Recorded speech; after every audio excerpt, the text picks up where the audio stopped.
Good morning and thanks so much for tuning into the trade setup with me, Niraj Shah. It's, well, not the best of signs, not because of anything else, but because of Donald Trump. He is at it again, and this is what he posted on Truth Social, that this will be the golden age of America.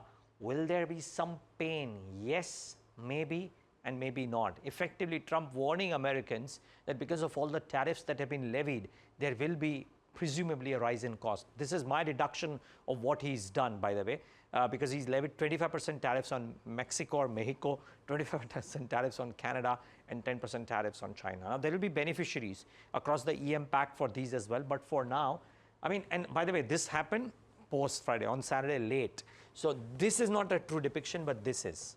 1.36% lower for the Dow futures. It is showing in the way Nikkei is trading as well, down about a couple of percentage points, if I'm not wrong, 2.38%. The rest of the Asian pack also not looking very, very handsome. Our market showing a downtick 180 points. This is not a reflection of what the budget has done, by the way. It's squarely a reflection of what Trump tariffs and the uncertainty thereof mean for the world. So no surprise thereof. What's the trade setup therefore? Nifty skirting with 23,500, remember, but it's not convincingly taking it out, and therein lies the problem. And we'll go off again today. So therefore, we're trying to hit 23,500 and coming back, which is not a great sign. Budget individually, and until the RBI MPC comes out, maybe trading in the banking seems a strong possibility until the MPC decision. But today, I think even that will be thwarted because of what the world markets are looking like today. So bear that in mind. And FMCG stocks may see some upticks. It was up 3% yesterday. Today, some FI flavor may come in and it may be a defensive and it may shine out today. But I think valuations cap upsides. I mean, viewers, think of this. HUL trading at 45 times for a 5% earnings growth. I mean, the terminal growth rate is not 10-12% as used to be in the last decade. It's 4-5-6%. Why should the street pay more than 45 times? I think that's a question that the street will ask. So that's the point to keep in mind. This is the MS focus list, of course, and interestingly, as to what happened here, that what they are saying as well is that post the budget, that is, they are adding Jubilant Foodworks, M&M and Titan. They are removing Brainbees, HAL and SBI Life Insurance. And overall, they recommend large private banks, consumer and industrial stocks, and IT services. So this is post the budget. But viewers, remember, because of Trump tariffs, because of earnings growth, etc., if you are looking at the markets and thinking of right valuation multiples, I don't know if you can pull up the table, but I'll try and explain this very quickly for you. FY25 expected EPS is 1,025 odd. Consensus broadly. At 15% growth in FY26, the EPS reaches 1178, which is the consensus right now. 12% earnings growth, 1148, which is, you could argue, the new base case maybe if indeed Q4 earnings don't come up. And a bear case would be FY26, 9% growth, which will come in at 1175, the EPS.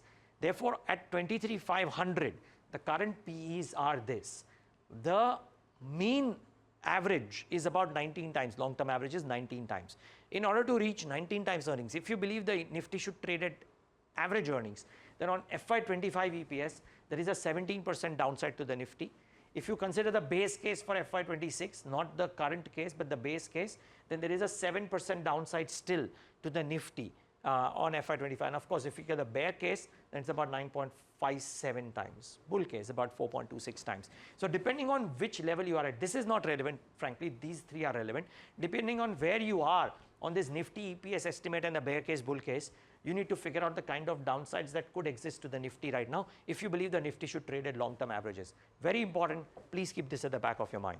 Okay. What about stocks to watch? Very quickly, let me breeze through it. The thumbs ups. ITC certainly a thumbs up. Jefferies has, for example, maintained a buyer target of 550. They say that ITC comes out as a winner with tobacco taxes unchanged. Morgan Stanley maintains an overweight with the target price of 554. They call it ITC a re-rating play, showing sustainable growth. Watch out for ITC. Could be a winner in today's session. Eicher Motors, total motorcycle sales up 20% ahead of estimates, maybe a winner. And autos at large, Jefferies says that Eicher, TVS Motors, M&M lead in the growth in the January wholesales. Then L&T, which had a bit of a slam dunk in Friday's session, I'm giving it a thumbs up because of this. It's got limited exposure to roads, rail, and defense. Only 2.5% of order flows, and these are the ones which have seen a pullback in the budget.